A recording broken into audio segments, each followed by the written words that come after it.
ನಮಸ್ಕಾರ ಸ್ನೇಹಿತರೆ. ನಾವು ಪ್ರತಿದಿನ ಕುಡಿಯುವ ನೀರು ನಮಗೆ ಎಷ್ಟು ಮುಖ್ಯವೋ ಅದೇ ರೀತಿ ಗಿಡಗಳಿಗೂ ನೀರು ಜೀವವೇ ಸರಿ. ನೀರು ಇಲ್ಲದಿದ್ದರೆ ಗಿಡಗಳು ಬದುಕುವುದಿಲ್ಲ, ಬೆಳೆ ಕೊಡಲ್ಲ. ಇಂದು ಈ ವಿಡಿಯೋದಲ್ಲಿ ಗಿಡಗಳಿಗೆ ನೀರು ಏಕೆ ಬೇಕು, ಎಷ್ಟು ನೀರು ಹಾಕಬೇಕು, ತಪ್ಪಾಗಿ ನೀರು ಹಾಕಿದರೆ ಏನು ಆಗುತ್ತದೆ ಎಲ್ಲವನ್ನು ಸ್ಟೆಪ್ ಬೈ ಸ್ಟೆಪ್ ನೋಡೋಣ ಬನ್ನಿ. ಗಿಡಗಳಿಗೆ ನೀರು ಅಂದರೆ ಏನು? ಗಿಡಗಳಿಗೆ ನೀರು ಅಂದರೆ ಆಹಾರ, ಶಕ್ತಿ, ಔಷಧ, ಜೀವ. ಮಣ್ಣಿನಲ್ಲಿರುವ ಪೋಷಕಾಂಶಗಳನ್ನು ಗಿಡ ಬೇರುಗಳ ಮೂಲಕ ಹೀರಿಕೊಳ್ಳಲು ನೀರು ಮಧ್ಯವರ್ತಿಯಾಗುತ್ತದೆ. ನೀರು ಇಲ್ಲದೆ ಗೊಬ್ಬರ ಇದ್ದರೂ ಪ್ರಯೋಜನವಿಲ್ಲ.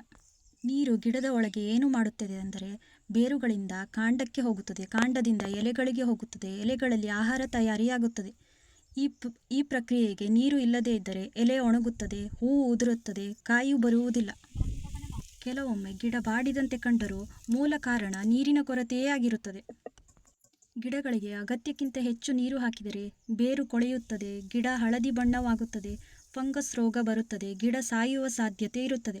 ಅಂದರೆ ಕಡಿಮೆ ನೀರೂ ತಪ್ಪು, ಹೆಚ್ಚು ನೀರು ಹಾಕುವುದು ಕೂಡ ತಪ್ಪು. ಗಿಡಗಳಿಗೆ ನೀರು ಹಾಕಲು ಬೆಳಿಗ್ಗೆ ಬೇಗ ಅಥವಾ ಸಂಜೆ ಅತ್ಯುತ್ತಮ. ಮಧ್ಯಾಹ್ನ ನೀರು ಹಾಕಿದರೆ ನೀರು ಬೇಗ ಆವಿಯಾಗಿ ಹೋಗುತ್ತದೆ, ಬೇರುಗಳಿಗೆ ಶಾಕ್ ಆಗುತ್ತದೆ. ಹೀಗಾಗಿ ದಿನಕ್ಕೆ ಒಮ್ಮೆ ಸರಿಯಾದ ಸಮಯದಲ್ಲಿ ಮಣ್ಣಿನ ತೇವ ನೋಡಿಕೊಂಡು ಸರಿಯಾಗಿ ನೀರು ಹಾಕಬೇಕು.